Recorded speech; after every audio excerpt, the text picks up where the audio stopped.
आज हम सीखने वाले हैं फॉरेंसिक्स के बेसिक्स को। हम सबसे पहले समझेंगे कि फॉरेंसिक्स क्या होता है, डिजिटल फॉरेंसिक्स क्या है एंड उसके क्या क्या टाइप्स है, क्या क्या स्टेप्स लिए जाते हैं एक फॉरेंसिक प्रोसेस में। अभी उसको समझते हैं। डिजिटल फॉरेंसिक्स में जो फॉरेंसिक्स टर्म है ना, वो ओरिजिनेट हुआ है एक लैटिन वर्ड से, जिसका एक्चुअल मीनिंग है टू ब्रिंग टू कोर्ट, जिसका मतलब है कि कोर्ट में ले आना किसी भी एविडेंस को। फॉरेंसिक साइंस का ही एक ब्रांच है डिजिटल फॉरेंसिक्स, जो कि डील करता है उस डेटा के साथ जो कि इलेक्ट्रॉनिकली हमने स्टोर करा है। जैसे आपके कंप्यूटर्स में हार्ड ड्राइव्स है, रैम्स है, उन जैसी चीज़ों में जो डेटा स्टोर्ड है, जब हम उनके साथ डील करते हैं कि कैसे हम उस डेटा को गेट कर सकते हैं, उसको कोर्ट तक कैसे ला सकते हैं, तो that is known as digital forensics. अब क्वेश्चन आ रहा होगा कि डिजिटल फॉरेंसिक्स की नीड क्यों है हमें।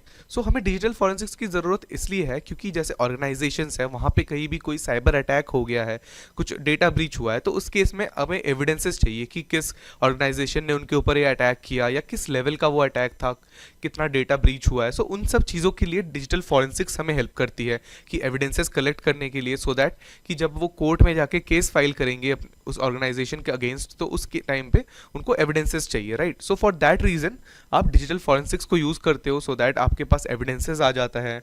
अगेन आप अच्छे से आप इन्वेस्टिगेट कर सकते हो, आप पता कर सकते हो कि कोई ऑर्गेनाइजेशन के अंदर से ही कोई मशीन से मे बी डेटा लीक किया जा रहा हो या फिर कुछ और मलिशियस चीज़ें करी जा रही हो। वो सब चीज़ों का पता लगाने के लिए हम डिजिटल फॉरेंसिक्स का यूज़ करते हैं। अभी डिजिटल फॉरेंसिक्स में भी कुछ डिफरेंट टाइप्स हैं, जैसे कि फर्स्टली कंप्यूटर फॉरेंसिक्स डील कर रहा है जैसे आपके कंप्यूटर्स हो गए, डेस्कटॉप्स हो गए, लैपटॉप्स हैं, इन जैसे डिवाइसेस से जब आप डेटा कलेक्ट करते हो और उसको यूज़ करते हो एज एन एविडेंस, तो वो पार्ट होता है कंप्यूटर फॉरेंसिक्स का। अगेन जब आप डेटा इन्वेस्टिगेट जो आप कर रहे हो वो वेबसाइट्स एंड वेब सर्वर से रिलेटेड है, तो वो बन जाता है वेब फॉरेंसिक्स का part. And then network forensics के अंदर आता है जो भी डेटा आप नेटवर्क ट्रैफिक से कलेक्ट करते हो। जैसे आपका एक बहुत बड़ा नेटवर्क है एंड वहाँ पे बहुत सारे मशीन्स लगी हुई है, तो जब वो इंटरनेट पे एक्सेस कर रहे हैं, डेटा एक्सचेंज कर रहे हैं आपस में या फिर बाहर डेटा एक्सचेंज कर रहे हैं, आप उसकी जब आप डंप लेते हो, पीकेएफ फाइल्स में आप सेव कर रहे हो जैसे, उनको जब आप एनालाइज करके आप वहाँ से कुछ इन्फॉर्मेशन निकालने का ट्राई कर रहे हो, that comes under network forensics. अगला है मेमोरी फॉरेंसिक्स। मेमोरी फॉरेंसिक्स तब आता है जब आप वॉलेटाइल मेमोरी, जैसे कि रैम से आप कोई डेटा निकालने का ट्राई कर रहे हो, राइट, आप वहाँ से इंफॉर्मेशन गैदर करने का ट्राई कर रहे हो, वहाँ पे आता है मेमोरी फॉरेंसिक्स। नेक्स्ट है mobile device forensics. That means कि जो भी आपके मोबाइल फोन्स है, सेल फोन्स है, उन डिवाइसेस से जब आप इंफॉर्मेशन निकालने का ट्राई करते हो, तो वो आता है मोबाइल डिवाइस फॉरेंसिक्स के अंदर। अभी जो ये डिजिटल फॉरेंसिक्स का प्रोसेस है ना, इसमें काफ़ी सारे अलग अलग स्टेप्स हैं जिनको हमें फॉलो करना पड़ता है, so that we get to our target. जैसे कि अगर हमें एक एविडेंस निकालना है, इन्फॉर्मेशन निकालना है एंड उसको कोर्ट तक अगर हमें प्रेजेंट करना है, तो उससे पहले काफ़ी सारी स्टेप्स होती है, जिसमें से फर्स्ट स्टेप आता है इन्वेस्टिगेशन, जिसमें फर्स्ट स्टेप आता है आइडेंटिफिकेशन। आइडेंटिफिकेशन में क्या होता है, सबसे पहले मैं आइडेंटिफाई करना चाहूँगा कि वो कौन सा डिवाइस है या फिर वो कौन सा पार्ट है जहाँ से मुझे इन्फॉर्मेशन मिल सकता है।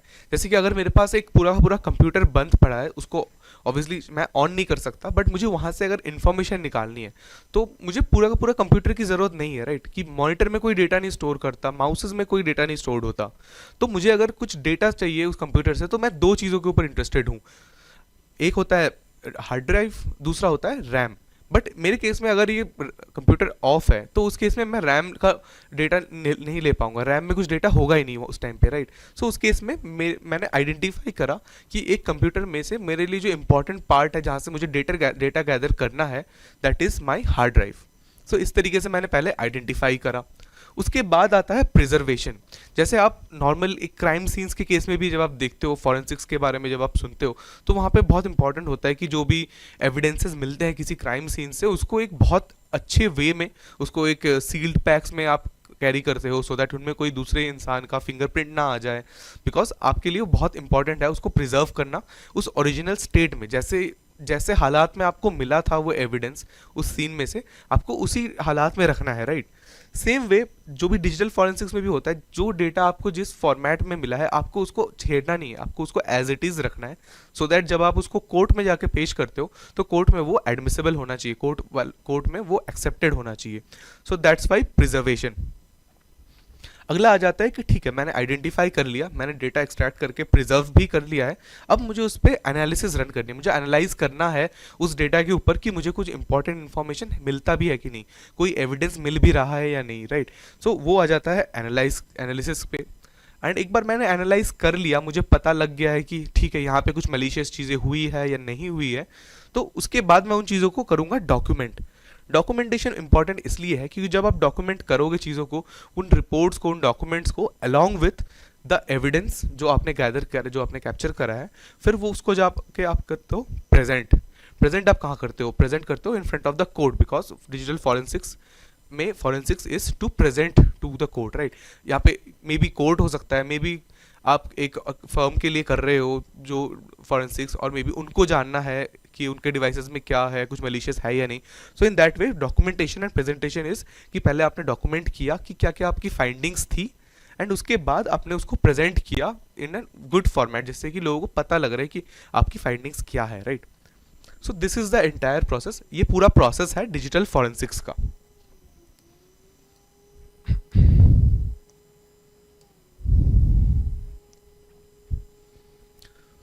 अब इस पूरे स्टेप्स को एक एक करके समझते हैं अच्छे से। अब बात करते हैं आइडेंटिफिकेशन के बारे में। आइडेंटिफिकेशन में आता है कि रिकॉग्नाइज करना है आपको कि जो एविडेंस है वो कहाँ से आपको मिल सकता है और रेलिवेंट होना चाहिए इन्वेस्टिगेशन के लिए भी। इसमें आपको आइडेंटिफाई करना आता है कि कौन से डिवाइसेस है जहाँ पे स्टोरेज मीडिया है जो आपके डेटा सोर्सेज बन सकते हैं इन्वेस्टिगेशन के लिए। जैसे कि फॉर एग्जाम्पल हार्ड ड्राइव हो सकता है, कोई डीवीडीज पड़ी थी वहाँ पे, CD रोम्स था, memory cards. These are the devices जो आपको देखना है कि अगर आप उनको यूज़ कर सकते हो एज डेटा सोर्स या नहीं। फिर अगला स्टेप आता है प्रिजर्वेशन का। प्रिजर्वेशन में आपको इंश्योर करना है कि आपने जिस भी फॉर्मेट में उसको गैदर किया है आपको एज इट इज़ वैसे ही रखना है, उसमें कुछ चेंजेस या फिर कुछ टैम्परिंग नहीं होना चाहिए। और इसका प्रोसेस होता है कि आपको एक बिट बाय बिट कॉपी बनानी होती है, जिसको हम कहते हैं कि एक साउंड इमेज कॉपी बनानी होती है। जो भी आपने ड्राइव गैदर किया है उसका आपको एक कॉपी बनानी है, जिससे कि आप इंश्योर कर रहे हो कि आपका जो ओरिजिनल एविडेंस है वो एज इट इज़ फॉर्म में रहता है। बिकॉज जब भी आप कोई भी एनालिसिस रन कर रहे हो अपने एविडेंस के ऊपर, चांसेस है कि आप कुछ गलती से कुछ लिख दोगे, उसमें कुछ चेंजेस हो जाएगी एंड उसके बाद फिर वो एडमिसिबल नहीं रहेगा। इसीलिए हम एक ओरिजिनल की जैसा लिखने वाला एक कॉपी बनाते हैं जो कि बिट बाय बिट कॉपी है उस एग्जैक्ट डिस्क का जो आपने वहाँ से कलेक्ट किया है। एंड उसके बाद आप सिक्योरली प्रिजर्व करते हो, आप सिक्योर वे में आप रखते हो उस एविडेंस को जो आपने कलेक्ट किया है ऑलरेडी।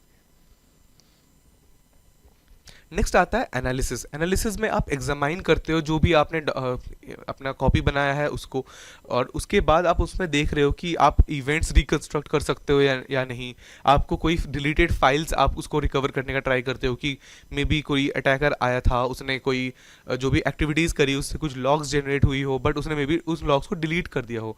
आप ट्राई करते हो कि इवेंट से उसको कुछ जोड़ के पता लगाने का, या फिर उन डिलीटेड फाइल्स को आप दोबारा रिकवर करने का ट्राई करते हो। एंड आप देखते हो कि कोई पैटर्न्स है या नहीं, कुछ हिडन फाइल्स है या नहीं वहाँ पे।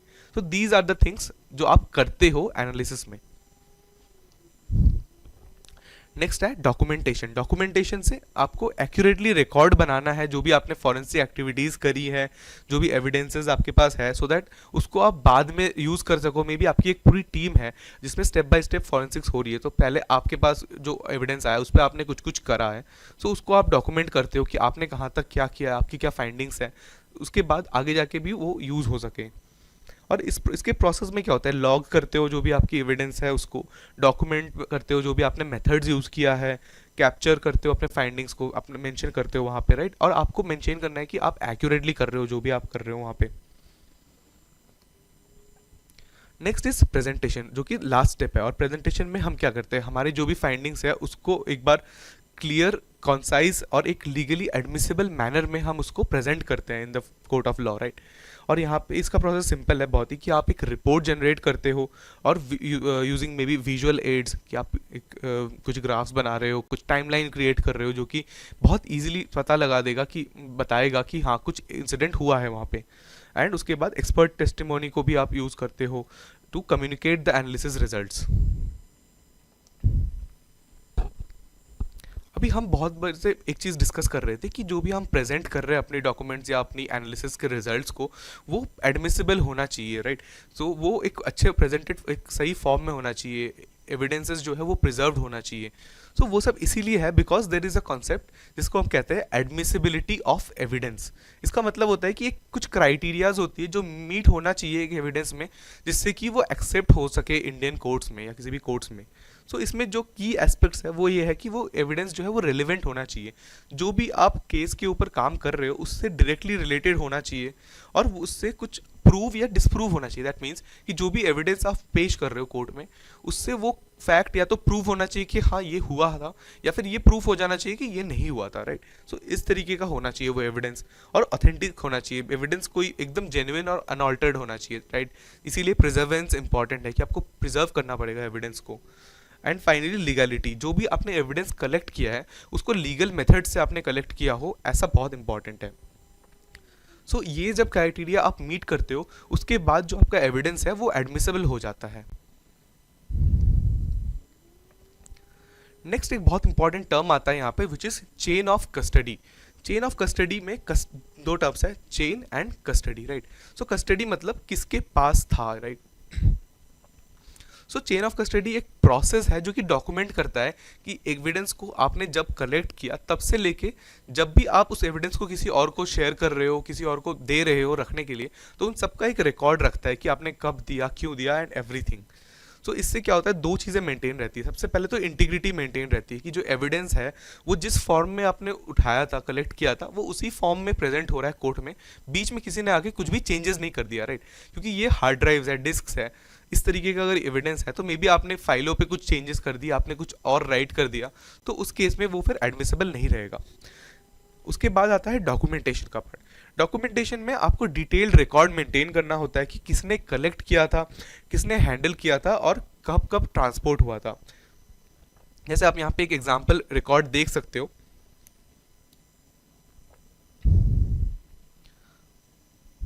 जैसे आप यहाँ पे देख सकते हो कि एक एविडेंस है, पब्लिक विटनेस सीसीटीवी का कुछ वीडियो एविडेंस है, जो सबसे पहले लॉ इन्फोर्समेंट ऑफिसर्स के पास आया। इन्होंने इसकी एक कॉपी बनाई और वो इन्वेस्टिगेटिंग ऑफिसर को दे दिया, जो कि उसकी कॉपी पे काम कर रहा है। एक्चुअल डिजिटल मीडिया जो है वो यहाँ पे स्टोरेज फैसिलिटी में सिक्योरली स्टोर्ड है, वो उस पर काम नहीं करेंगे कभी। और इस स्टोरेज फैसिलिटी से वो फिर अगला जाएगा कोर्ट रूम के ऊपर। मे बी यहाँ पे जब वो इन्वेस्टिगेटिंग ऑफिसर काम कर रहा है उस डिजिटल कॉपी पे, या तो मे बी वो मल्टीपल कॉपीज बना के यहीं से काम करे, या फिर मे बी आगे किसी और ऑफिसर के पास भी वो कॉपी जाए to analyse more on it. But जो एक्चुअल जो स्टोरेज है, जो एक्चुअल एविडेंस है, वो स्टोर कर लिया जाएगा एंड वो फिर कोर्ट रूम में ही प्रेजेंट किया जाएगा। सो इस तरीके से उसका चेन ऑफ कस्टडी का प्रोसेस होता है कि लॉग रिसीट है, कॉपी और उसका हैश भी हम लोग मेंशन करते हैं, तो जिससे कि हमें उसका इंटीग्रिटी का पता रहे। उसके बाद हम साइन करते हैं सिक्योरली उसको स्टोर करने से पहले, और फिर फाइनली डेमोन्स्ट्रेट करते हैं उसको अपने कोर्ट के सामने। इस तरीके का वहाँ पे रिकॉर्ड जनरेट होता है, जो कि सीओसी रिकॉर्ड है। यहाँ पे आप देख सकते हो कि किस डेट पे, किस टाइम पे लिया था, किसने लिया था एंड कौन सा लोकेशन था, रीज़न क्या था। तो फर्स्टली उसको एक्वायर किया गया उस एविडेंस को, आफ्टर दैट स्टोर किया गया, उसके बाद फिर कॉपी हुआ एंड देन अगेन उसको स्टोर किया गया। दिट मीन्स कि पहले उसको एक्वायर किया एविडेंस को, फिर स्टोर कर दिया गया था बाय बॉब, फिर एलिस ने उसको लैब से लिया और उसका एक डिजिटल कॉपी क्रिएट किया एंड फिर अगेन उसको स्टोर कर दिया वहाँ पे।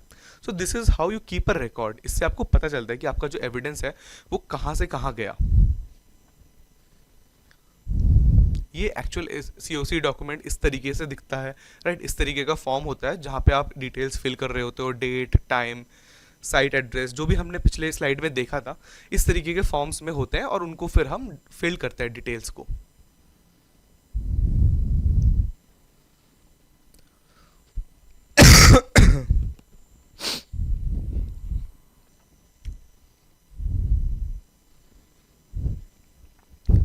सो अब हम सीखने वाले हैं विंडोज़ फॉरेंसिक्स के बेसिक्स के बारे में। हम समझेंगे कि कैसे एक डिवाइस से हम लोग डेटा एक्वायर कर सकते हैं, कैसे उसको प्रिजर्व करके हम लोग कॉपी क्रिएट कर सकते हैं, और कैसे वहाँ पे हम एनालाइज रन कर सकते हैं टूल्स को यूज़ करके। सो सबसे पहला जो स्टेप आता है वो है एक्विजिशन का। दैट मीन्स कि अभी हमने आइडेंटिफाई कर लिया कि हमें क्या एक्वायर करना है, तो उसके बाद हमें कैसे उसको एक्वायर करना है। सो एक्विजिशन में भी ना दो अलग अलग टाइप्स होते हैं जिस वे में हम डेटा को एक्वायर करते हैं। तो सबसे पहले होता है डेड एक्विजिशन। डेड एक्विजिशन का मतलब है कि जो भी आपने डेटा कैप्चर करा है वो नॉन वॉलेटाइल डेटा फॉर्मेट में है। दैट मीन्स कि जो भी आप डेटा ले रहे हो वो स्टैटिक डेटा है, वो डेटा रन टाइम में वो उसमें काम कुछ नहीं हो रहा। तो यहाँ पे बहुत इंपॉर्टेंट है कि जैसे कि आप जहाँ से भी ले रहे हो डेटा वो डिवाइस पावर्ड ऑफ है, वो कंप्यूटर ऑफ है। सो अगर कंप्यूटर ऑफ है तो उस केस में दो ही आपके पास सोर्स बचते हैं डेटा कलेक्ट करने के। फर्स्ट वन इज डिस्क, जैसे कि उसका हार्ड ड्राइव है मे बी, या फिर कोई उसमें एक्सटर्नल डिस्क लगा हुआ है, कोई पेन ड्राइव्स लगे हुए हैं। और सेकेंडली है आपके पास हार्डवेयर, वहाँ से आप डेटा एक्वायर कर रहे हो। नेक्स्ट है आपके पास लाइव एक्विजिशन। दैट मीन्स कि मशीन रन हो रहा है, अभी मशीन चल रहा है। उस केस में आप उसकी रैम का डंप ले सकते हो कि रैम में जो भी चीज़ें लिखी हुई है आप उस सबको एक कॉपी कर लो, अपने पास स्टोर कर लो, या फिर आप डिस्क का डंप वहाँ से भी ले सकते हो। इसके बाद एक थर्ड टाइप आता है दैट इज नेटवर्क एक्विजिशन। इसका मतलब क्या है कि आप लाइव नेटवर्क से या फिर पैकेट कैप्चर फाइल्स से डेटा एक्वायर कर रहे हो। जब भी कोई नेटवर्क कनेक्टेड है, कंप्यूटर्स का नेटवर्क है, वहाँ से डेटा ट्रांसफ़र हो रही है, तो हम वायरशार्क जैसी टूल्स को यूज़ करके डेटा कैप्चर कर सकते हैं। और ज़्यादा हार्डवेयर टूल्स भी अवेलेबल है जो कि डेटा पैकेट कैप्चर्स करने में हेल्प करते हैं नेटवर्क ट्रैफिक का। सो आप उन टूल्स को यूज़ करके वहाँ से जो कैप्चर होता है लाइव नेटवर्क ट्रैफिक का, या फिर कोई प्रीवियसली जो कैप्चर रखा गया है एक फाइल में सेव, आप उसको भी यूज़ कर सकते हो फॉर योर एनालिसिस।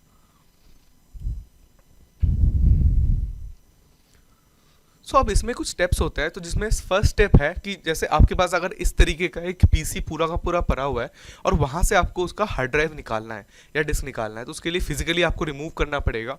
सो हमने ऑलरेडी यूट्यूब वीडियो का लिंक वहाँ पर अटैच कर दिया है, आप वहाँ से चेक कर सकते हो कि कैसे आप एक हार्ड डिस्क को रिमूव कर सकते हो पीसी से। सो अगला स्टेप है, कंसिडरिंग कि आपने रिमूव कर लिया है उस हार्ड ड्राइव को, उसके बाद आपको उसको कनेक्ट करना है अपने सिस्टम के यूएसबी पोर्ट से। जिस भी सिस्टम में आप काम कर रहे हो फॉरेंसिक्स का, उस सिस्टम के यूएसबी पोर्ट में आपको कनेक्ट करना है। सो इस तरीके के कनेक्टर्स आते हैं जो उसको बोलते हैं SATA और IDE टू यूएसबी कनेक्टर। सो इस टाइप का कनेक्टर रहेगा। ये वाला जो साइड है वो आपके हार्ड ड्राइव में कनेक्ट होता है and this part goes into the USB. तो आपने यूएसबी के साथ कनेक्ट कर लिया इस तरीके से अपने लैपटॉप में या फिर अपने पीसी में उस हार्ड ड्राइव को। एंड जैसे ही आप कनेक्ट कर लोगे इस तरीके से एक एक्सटर्नल ड्राइव की तरह आपको शो होने लगेगा वो। एंड एक बार शो हो गया उसके बाद आपको क्या करना है, आपको सबसे पहले उस हार्ड डिस्क को रीड ओनली मोड में कन्वर्ट कर देना है। रीड ओनली मोड में हमें कन्वर्ट इसीलिए करना है ताकि हमसे गलती से भी जो हमारा एक्चुअल एविडेंस है वो टैंपर ना हो जाए, हम गलती से भी कुछ राइट ना कर दे उस एविडेंस के ऊपर। सो इसीलिए हमें रीड ओनली मोड में करना बहुत इंपॉर्टेंट है।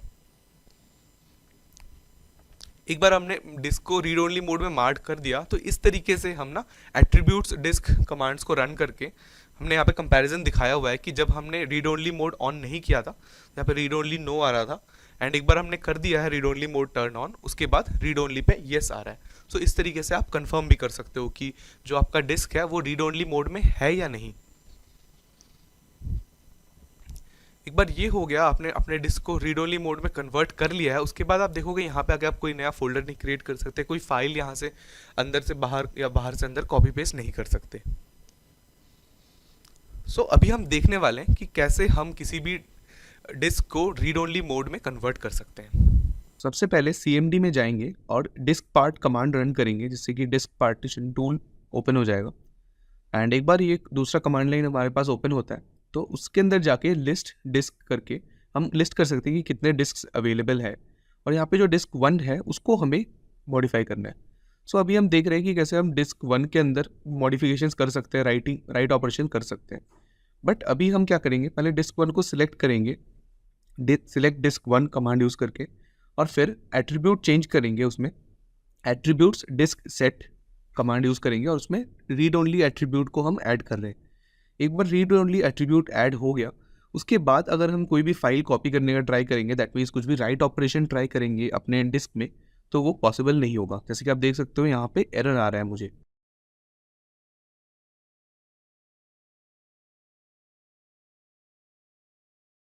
FTK इमेजर को इंस्टॉल करने के लिए हम सबसे पहले ब्राउज़र पे जाके सर्च करेंगे FTK इमेजर, एंड जो फर्स्ट लिंक है आप देख सकते हो extero.com का। सो आप इस लिंक पे जाना है एंड फर्स्ट पेज पे ही आपको फ्री डाउनलोड का बटन आता है, उसको जब आप क्लिक करते हो फिर आपको ऐसा एक फॉर्म खुलता है जहाँ पे आपको अपनी डिटेल्स फिल करने हैं।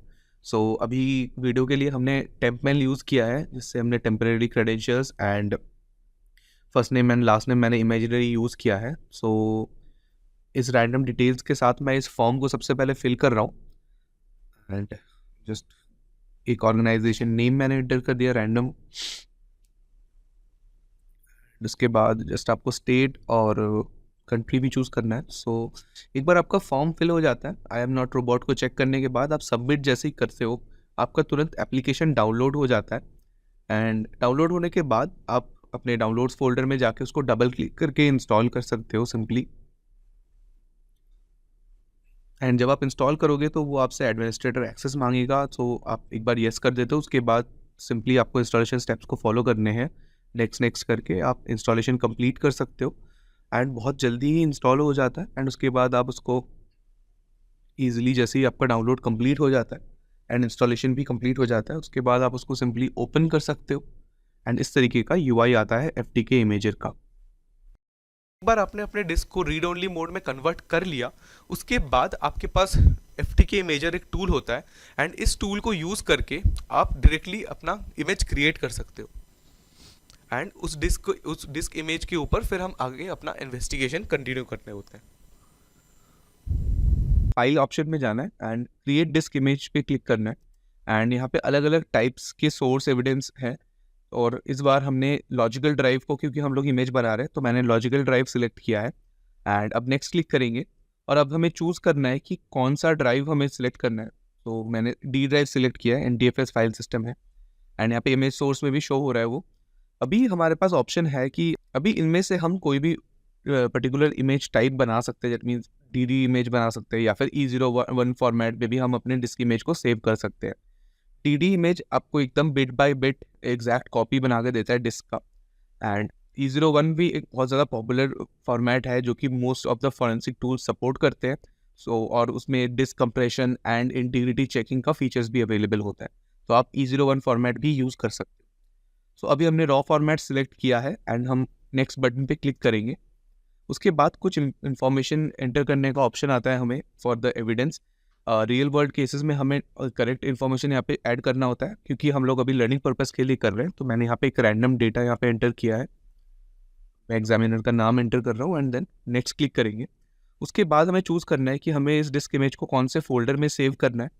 तो मैंने डॉक्यूमेंट्स में इसको सेव किया और अब फाइल का नेम, जिस नेम से हमें उसको फाइल को सेव करना है, हमने वो सिलेक्ट कर लिया। उसके बाद आपके पास ऑप्शन आता है कि इमेज फ्रैगमेंट साइज़ एक ऑप्शन है। सो यहाँ पे आपको ऑप्शन मिलता है कि आप कितने साइज़ के फ्रैगमेंट्स में डिवाइड करना चाहते हो अपने डिस्क इमेज को, जिससे कि आप इजीली इस डिस्क इमेज को शेयर कर सको।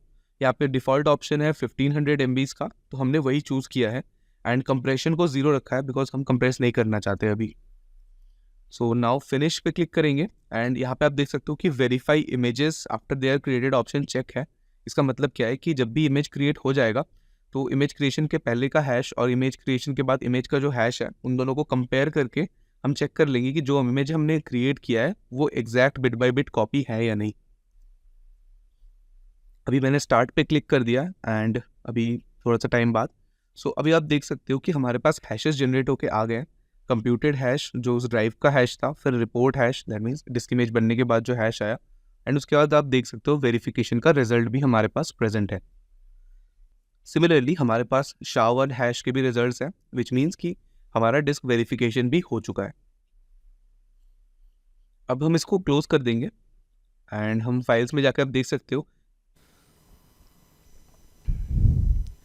सो एक बार आपने अपना डिस्क का इमेज बना लिया है, उसके बाद आप इस तरीके से फाइलें आपकी क्रिएट होती है डिस्क इमेज की, जो कि अलग अलग पार्टीशंस में क्रिएट हो रखी है एंड यहाँ पे एक टेक्स्ट डॉक्यूमेंट भी आपके पास होता है जो कि है जो आपका D ड्राइव का फर्स्ट पार्टीशन है उस सेम नाम से वो क्रिएट होता है एंड उसकी आप अगर डिटेल्स यहाँ पे रीड करो वहाँ पे आपको सारी की सारी इन्फॉर्मेशन मिल जाती है कि एविडेंस का क्या इन्फॉर्मेशन है, क्या बाइट्स पर सेक्टर है, क्या उसकी SHA-5 MD5 या फिर SHA-1 जो हैशेज आपने जनरेट करे हैं वो सब दिख जाता है। एक्विजिशन का टाइम, डेट, सब कुछ वहाँ पे डिटेल वे में मेंशन होता है जिसको आप आगे जाके यूज़ कर सकते हो एज डॉक्यूमेंटेशन के लिए। उसके बाद हमारे पास एक टूल है जो कि है ऑटोप्सी। इसको यूज़ करके हम लोग फिर एनालिसिस रन कर रहे होते हैं। सो ऑटोप्सी एक ओपन सोर्स टूल है जो कि ऑब्वियसली ग्राफिकल यूज़र इंटरफेस के साथ आता है और बहुत ज़्यादा इजी इन्वेस्टिगेशन प्लेटफॉर्म होता है। जैसे हमने अभी एक डिस्क इमेज का क्रिएट कर लिया है, उस डिस्क इमेज को हम लोग ऑटोप्सी में एंटर करते हैं एंड उसके बाद हम लोग बहुत सारी अलग अलग टूल्स जो ऑटोप्सी प्रोवाइड करता है उसको यूज़ करके हम चीज़ें अलग अलग कर सकते हैं अपने एनालिसिस के लिए। जैसे कि हम फाइल्स रिकवर कर सकते हैं, टाइमलाइन को एनालाइज कर सकते हैं कि क्या टाइमलाइन रही होगी किसी अटैक का, कीवर्ड्स से सर्च कर सकते हैं, और जो भी आर्टिफैक्ट्स है, कोई वेब आर्टिफैक्ट्स अगर है तो हम उसको भी रिकवर करके एनालिसिस कर सकते हैं यूजिंग ऑटोप्सी। सो अभी देखते हैं कि ऑटोप्सी को कैसे इंस्टॉल कर सकते हैं हम अपने सिस्टम्स में। एंड सिंपली हम ऑटोप्सी के डाउनलोड पेज पे जाएंगे एंड हमें डाउनलोड एंड रजिस्टर पे हम लोग अपना फॉर्म फिल करेंगे जहाँ पे हम अपनी डिटेल्स शेयर करेंगे। जैसे यहाँ पे मैंने कुछ डमी डिटेल्स यूज़ करा है एंड मैंने एक टेम्परेरी ईमेल यूज़ किया है। यहाँ पे एक बार आपने सारी डिटेल्स चूज़ कर फिल कर दिया, उसके बाद आपको वर्जन चूज़ करना है। 64 बिट सिस्टम के लिए चाहिए या 32 बिट के लिए। एंड फिर आप जब सबमिट करते हो आपको डाउनलोड लिंक मिल जाता है एंड 1 GB के आसपास का डाउनलोड है, सो थोड़ा टाइम लगेगा डाउनलोड होने के लिए। एंड एक बार डाउनलोड हो गया, .msi फाइल है तो आप सिंपली उसको डबल क्लिक करके इंस्टॉल कर सकते हो। एंड ऑन कुछ कुछ स्टेप्स हैं इंस्टॉलेशन के जिनको आप डिफ़ॉल्ट वैल्यूज़ में कंटिन्यू कर सकते हो एंड थोड़ी देर में ही वो इंस्टॉल हो जाएगा ऑटोप्सी।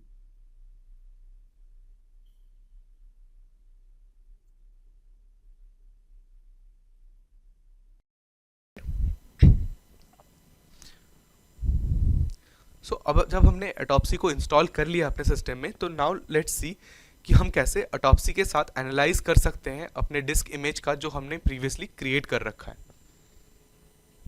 इस वीडियो में हम देखने वाले हैं कि ऑटोप्सी के साथ कैसे हम एक डिस्क इमेज का एनालिसिस रन करते हैं। तो सबसे पहले हमने ऑटोप्सी को लॉन्च किया एंड अभी हम न्यू केस पे क्लिक करके एक न्यू केस क्रिएट कर रहे हैं।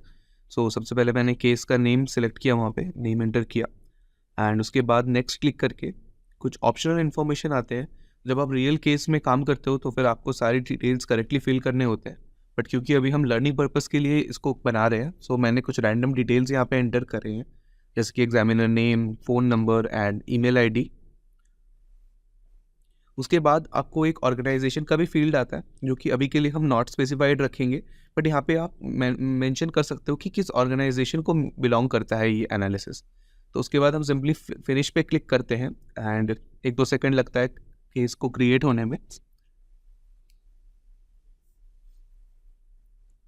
एंड एक बार केस क्रिएट हो जाएगा उसके बाद आपके पास ऑप्शन आता है कि आप होस्ट नेम खुद से भी सिलेक्ट कर सकते हो या फिर डेटा सोर्स के बेस पे एक होस्ट नेम ऑटोमेटिकली जनरेट होता है।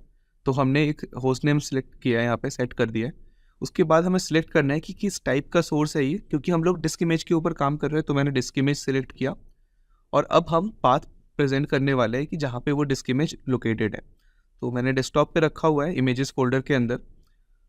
सो अभी हम इमेजेस को ओपन करेंगे and suspect data dot D D मेरा इमेज फाइल है, तो मैंने उसको सिलेक्ट किया।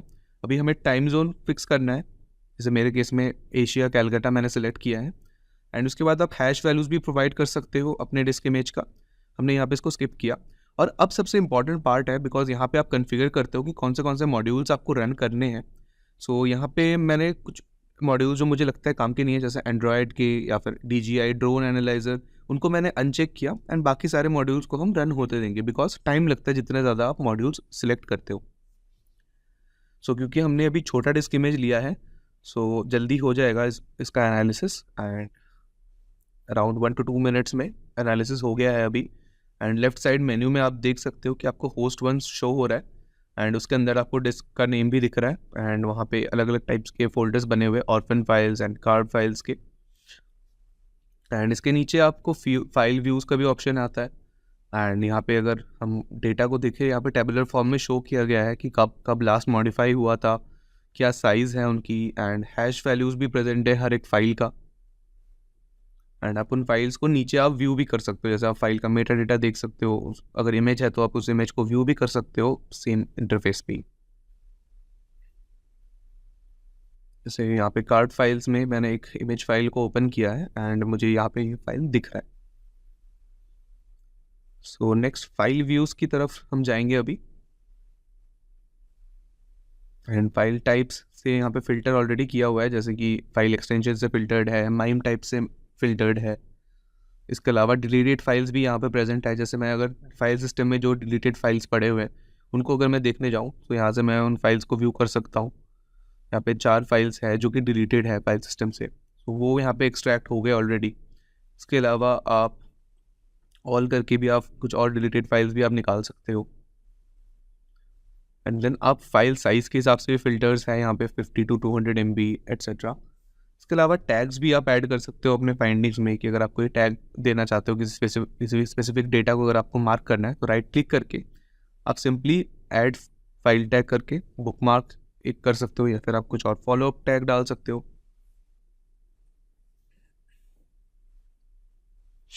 सो सिंपली जैसे मैंने अपने दूसरे फाइल को फॉलो अप का टैग मेंशन कर दिया है एंड यहाँ पे आपको टेबल में भी दिख रहा है वो येलो ऑप्शन जो दिख रहा है। इसके बाद हम रिपोर्ट भी जनरेट कर सकते हैं अपने फाइंडिंग्स का। बहुत सारे अलग अलग फॉर्मेट्स हैं, तो अभी हम HTML रिपोर्ट जनरेट कर रहे हैं एंड कौन से डेटा सोर्स पे सिलेक्ट करना है मैंने सिलेक्ट किया। और अगर मैं चाहूँ तो मैं ऑल रिजल्ट्स पे भी कर सकता हूँ रिपोर्ट जनरेट, अदरवाइज़ मैं टैग्ड रिजल्ट पे भी कर सकता हूँ। सो मैंने ऑल रिजल्ट्स पे अभी जनरेट कर लिया है रिपोर्ट। सो जो हमारा केस का फोल्डर है उसमें रिपोर्ट्स में प्रेजेंट है ये फाइल report.html है and this is how it looks. तो यहाँ पे आप देख सकते हो केस नंबर सबसे पहले मेंशन्ड है, एग्जामिनर का नेम मेंशन्ड है एंड फिर फाइल का पाथ और टाइम जोन क्या है सब कुछ डिटेल में मेंशन है। उसके बाद सॉफ्टवेयर के बारे में कुछ वर्जन्स मेंशन किए गए हैं और उसके बाद और डिटेल्स हैं। फिर आप फाइल्स भी देख सकते हो, कुछ टैग्ड फाइल्स भी आप देख सकते हो इस तरीके से। सो दिस इज़ हाउ टॉपसी से आप रिपोर्ट्स बना सकते हो एंड आप बाद में इस रिपोर्ट को शेयर कर सकते हो क्योंकि ऑब्वियसली HTML फाइल्स है, राइट। तो उसके बाद जो आपको टेबल शो हो रहा है उस टेबल को भी आप सेव कर सकते हो CSV फॉर्मेट में, बाद में अगर आपको एनालाइज करना है किसी और टूल पे लेके। सो इसलिए आप अलग अलग फॉर्मेट्स में आप रिपोर्ट्स को सेव कर सकते हो। तो अब मैंने सेव किया CSV रिपोर्ट को, केस फोल्डर के अंदर ही मैंने सेव किया है। सो वहाँ जाके अब इसको डबल क्लिक करके ओपन करते हैं। सो इस तरीके से आप लोड हो रहा है। सो इस तरीके से CSV फाइल लोड हुआ एंड आप केस को क्लोज भी कर सकते हो। केस में जाके क्लोज केस आप क्लिक करके केस को क्लोज कर सकते हो, या फिर डिलीट केस करोगे तो डिलीट हो जाएगा आपका केस। सो एक बार आपने क्लोज कर दिया, आप एक प्रीबिल्ड केस को ओपन कर सकते हो ओपन केस क्लिक करके एंड उसके बाद फोल्डर पे जाके .aut फाइल को हमें ओपन करना है।